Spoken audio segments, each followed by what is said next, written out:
नमस्ते सभी लोगों को। आज हम प्राणायाम के बारे में थोड़ा जानेंगे।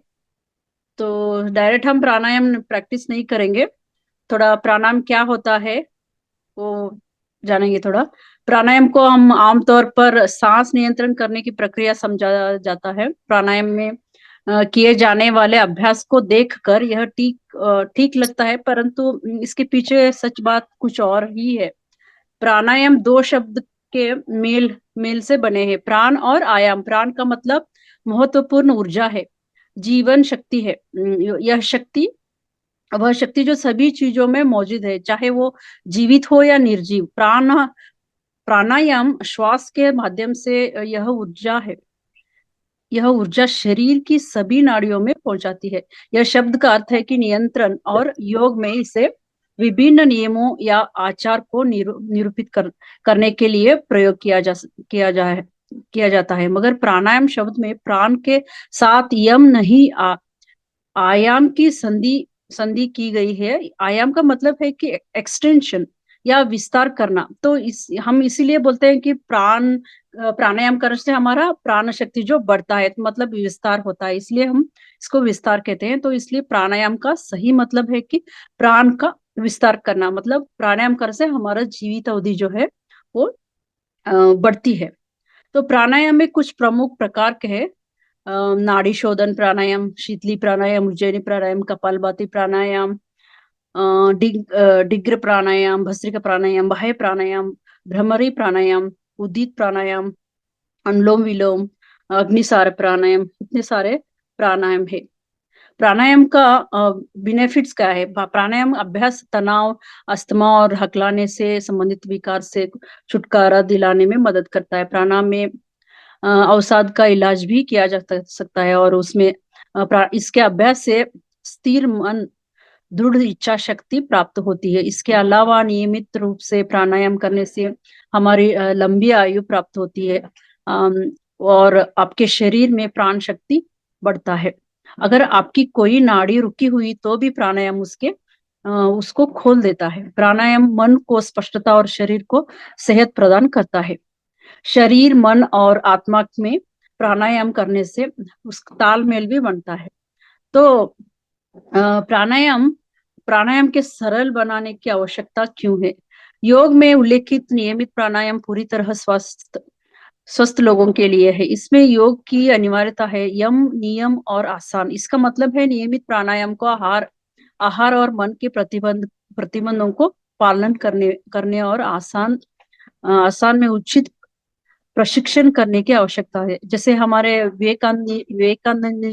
स्वामी विवेकानंद है ना, वो बताया था। वो कहते थे कि एक स्वस्थ शरीर एक स्वस्थ मन की पूर्ण पूर्णापेक्षा है। प्राणायाम के किसी भी प्रकार की विधि बिना किसी प्रशिक्षण के या शुरुआत में कई लोगों के लिए कठिन होती है। यदि प्राणायाम अपने क्षमता से अधिक किया जाए तो वह चक्कर आने और सांस लेने में दिक्कत का कारण भी बन सकता है। तो प्राणायाम कब करें? प्राणायाम करने का सही समय क्या है? प्राणायाम सुबह के समय, वो भी खाली पेट में करना चाहिए। प्राणायाम ताजा हवा और ऊर्जा से मन और शरीर को भरने का तरीका भरने का तरीका है। इसीलिए सुबह उसके लिए सही समय है। प्राणायाम करने से पहले अपने स्थान अवश्य करें। स्थान के बाद हम ताजा महसूस करते हैं। तो उसके बाद हम आप नहाना चाहिए। सुबह पहले नहाना चाहिए, बाद में खुली हवा में बैठ के प्राणायाम शुरू करना चाहिए। तो उसमें ऐसा करने से क्या होता है, आपके तन और मन में प्राण पूरी तरह से भर जाता है। तो प्राणायाम कहाँ करें, या प्राणायाम करने का कोई सही स्थान होता है क्या? मतलब आप जहाँ प्राणायाम करें उस जगह में पर्याप्त हवा और प्रकाश होनी चाहिए। ताजी हवा बहुत ही आवश्यकता है। तो अगर किसी कमरे में प्राणायाम कर रहे हो तो आप खिड़कियां खोल सकते हैं, खुली रखे, वरना अक्सर यह चक्कर आने का कारण बनता है। अगर कोई अब आपने सब बंद किया तो उसमें हवा अच्छी तरह से नहीं आता। तो जगह शोर मुक्त नहीं शोर मुक्त होना चाहिए। आवाज नहीं आना चाहिए, शांत रहना चाहिए। इसलिए सुबह इसको करने को सूचना हम देते हैं, ताकि आप अपने अभ्यास पर ध्यान दे सके। प्राणायाम करने के लिए कैसे बैठे? आप खाली फर्श पर चटाई या योगा मैट बिछाकर किसी भी ध्यान करने के अ, अपनी आसन में आप बैठ सकते हैं। जैसे कि पद्मासन, सुखासन, सिद्धासन या वज्रासन। अगर आपको कोई भी समस्या हो या जमीन पर बैठने को आपको दिक्कत होती है, तो आप कुर्सी पर बैठ के भी कर सकते हैं। अगर आपके जोड़ों में दर्द है, तो आप अ, अगर पैर ऐसे लंबा करके भी बैठ के आप प्राणायाम कर सकते हैं। प्राणायाम करते समय आंखें खुली होना चाहिए और बंद होना चाहिए। आंखें बंद रखे, हो सके तो दृष्टि को नाक से आंखें बंद रखे, हो सके तो दृष्टि को नाक की नोक पर केंद्रित करें और फिर आंखें बंद करें। अगर नाक की नोक पर दृष्टि केंद्रित करने या रखने में परेशानी हो, तो ऐसा न करें। प्राणायाम करते समय क्या मानसिक स्थिति अपना होना चाहिए? मानसिक स्थिति एकदम शांत होनी चाहिए। कहीं जल्दबाजी नहीं करनी चाहिए, एकदम रिलैक्स आप रहना चाहिए। कोई अतिरिक्त विचार नहीं आपके मन में आना चाहिए, क्योंकि आपको पूर्ण क्या हो बेनिफिट्स नहीं मिलेगा। इसलिए यदि आपका बहुत ही आप विचलित है, या यदि आप जल्दी में हो, तो उस दिन आप प्राणायाम नहीं करना चाहिए। तो प्राणायाम की अवधि क्या है? शुरुआत में 2 मिनट से आप शुरू करना चाहिए। अगर आप पहली बार कर रहे हैं, तो अभ्यास होने पर क्या धीरे धीरे उसको बढ़ाना चाहिए। क्या प्राणायाम रोजाना करना चाहिए? रोजाना इसे करने रोजाना ही करना चाहिए। रोजाना इसे करने से क्या बेहतर होता है? अगर मन बहुत अधिक विचलित हो, या जब आपकी तबीयत ठीक ना हो, तो प्राणायाम उसको बंद करना चाहिए, उस दिन नहीं करना चाहिए। तो सरल प्राणायाम कैसे करना चाहिए? क्या विधि है इसका? चुपचाप 1 मिनट के लिए आप बैठना चाहिए। असामान्य रूप से श्वास ले और छोड़ दे। इस 1 मिनट के दौरान सोचे कि आप स्वस्थ होने और मजबूत बनने के लिए शरीर और मन को ऊर्जा प्राप्त करने जा रहे हैं। सोचे कि आप मन की सारी अशुद्धियां श्वास के माध्यम से बाहर निकालने वाले हैं, और आप ऊर्जा और प्राण श्वास लेने के साथ प्राप्त करने वाले हैं। सोचे कि आप जो श्वास लेंगे वह जीवन, ताकत, सकारात्मकतावाद और ऊर्जा से भरी होगी। तो आंखें बंद कर ले, दृष्टि को नाक पर केंद्रित करें, पीठ आप सीधा रखें और दिमाग को शांत रखें। एक गहरी सांस ले, बहुत धीरे धीरे से। ठीक है, जल्दबाजी नहीं करना चाहिए। सोचे कि आप मन और शरीर में ऊर्जा और प्राण भर रहे हैं। धीमी गति से सांस छोड़े। छोड़ने की अवधि सांस लेने की अवधि की होनी चाहिए जितनी ही होनी चाहिए, उतना होना चाहिए। सांस छोड़ते समय सोचे कि आपके शरीर और दिमाग के सभी दोष बाहर निकल रहे हैं। आपका सोचना भी उतना ही इम्पोर्टेंट होता है। अपने सुविधा के अनुसार आप 10 या 20 मिनट, 20 मिनट, 20 बार आप उसको रिपीट कर सकते हैं। तो प्राणायाम करने का क्या सावधानी बरतनी चाहिए? इसमें कुछ कॉन्ट्राडिक्शन भी होते हैं, जिसको नहीं करना चाहिए प्राणायाम। यदि चक्कर आने लगे, या सांस लेने में तकलीफ होने लगे, कठिनाई होने लगी, या पसीना आने लगे आपको, और अ, कुछ ऐसा महसूस किया होने लगे, तो तुरंत आप प्राणायाम छोड़ नहीं करना चाहिए। आप करते हो तो ऐसा होने लगे, तो आप बाहर जाके खुली हवा में एक जगह पर बैठ जाए और सामान्य रूप से सांस ले। प्राणायाम फिर से करने की आवश्यकता नहीं है। ठीक है, यह गर्भवती महिलाओं, प्रेग्नेंट वुमेन्स को, या 12 वर्ष से कम बच्चों को भी नहीं करना चाहिए। यह अस्थमा या अन्य श्वासन समस्या जो जिनको होता है, वो उनको भी थोड़ा, अगर आप योग शिक्षक से सलाह लेके कर सकते हैं। प्रेग्नेंट वुमेन को, या किसी भी अगर पहली बार करे तो, और दिल की बीमारी है, कैंसर है आदि जैसे गंभीर बीमारी है, तो भी आप किसी की सलाह से ही शुरू करें। तो एक योग गुरु से आप इसको शुरू करें। तो हम अभी क्यों करना चाहिए, कैसे करना चाहिए, कितनी बार करना चाहिए, ये सब जान लिया। अभी हम एक प्राणायाम, एक दो तीन प्राणायाम में बताऊंगी कैसे करना। क्योंकि जो 8 9 ये सब बताने को इतना समय नहीं है। बस्ती का प्राणायाम, इसको कैसे करना चाहिए आप, सिद्धासन में, जहाँ आपको आराम लगे वहां पे बैठना चाहिए। आप सिद्धासन में बैठ सकते हैं। आप जैसे हम खाते वक्त नीचे बैठते हैं जमीन पर, वैसे बैठना चाहिए आराम से। और पहली बार बस्ती का करना चाहिए। और जो हमारी उंगलियां हैं वो ध्यान मुद्रा में होना चाहिए अपने थाइस पर। और सिद्धासन में बैठ के, जमीन पर बैठ के, या आपको नहीं होता है तो कुर्सी पर आप बैठ के ऐसे ध्यान मुद्रा में आप थाइस पर रखें। क्या करें आप, हमारे मेरे साथ भी आप कर सकते हैं। धीरे से अपने सांस को लेना, बस्ती का प्राणायाम।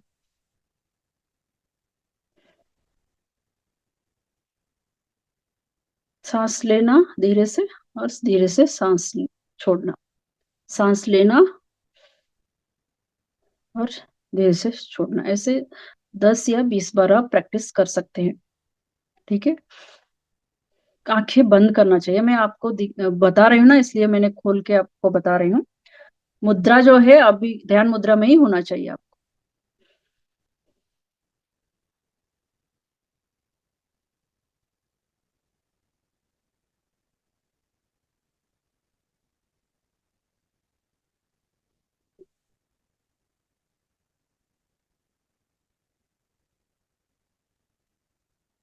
आप 10 से 20 बार इसको प्रैक्टिस कर सकते हैं रोज।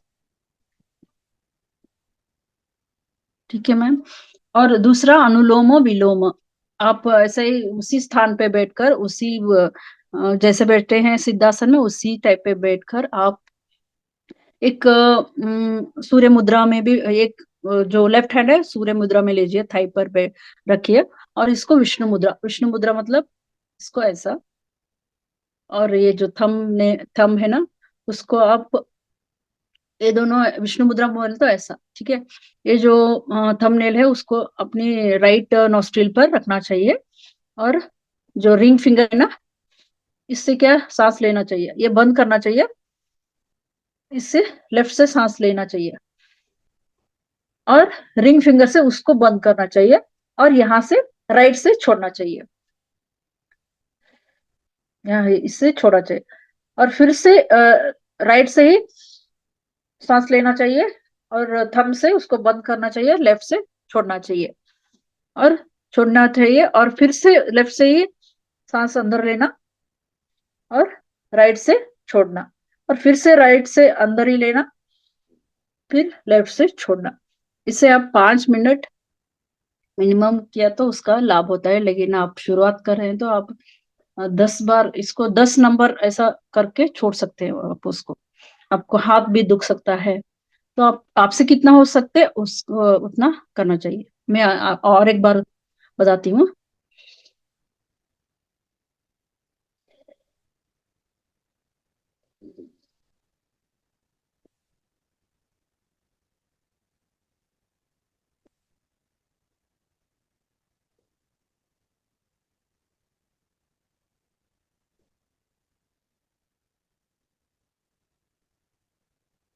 आप एक लेफ्ट हैंड से अपने पहली छोड़ा है ना, तो उसी से भी आप बंद करते वक्त भी उसी से छोड़ छोड़ के बंद करना चाहिए। शुरुआत भी यहाँ से ही करते हैं ना, सांस लेना लेफ्ट से, तो बंद भी इस लेफ्ट नोस्ट्रिल से ही बंद करना चाहिए। ये अनुलोम विलोम हो गया। तो सॉरी, मैंने भस्त्रिका प्राणायाम का कॉन्ट्राडिक्शन नहीं बताया। ये ना पीरियड, जिनको पीरियड होता है वो उस टाइम पे नहीं करना चाहिए। हाई बीपी वाले भी नहीं करना चाहिए, उन उन लोगों को ये अवॉइड करना चाहिए। और किडनी इंटेस्टाइन का कुछ प्रॉब्लम है, हार्ट का प्रॉब्लम है, तो भी इसको बंद करना चाहिए। भस्त्रिका प्राणायाम पहली बार जो बताया उसको। तो उसका उपयोग क्या है, उसका ऑक्सीजन प्रभाव अच्छा होता है, आपके ऑक्सीजन को बढ़ाता है। चयापचय का चयापचय की उससे भी आपकी चयापचय क्रिया बढ़ता है।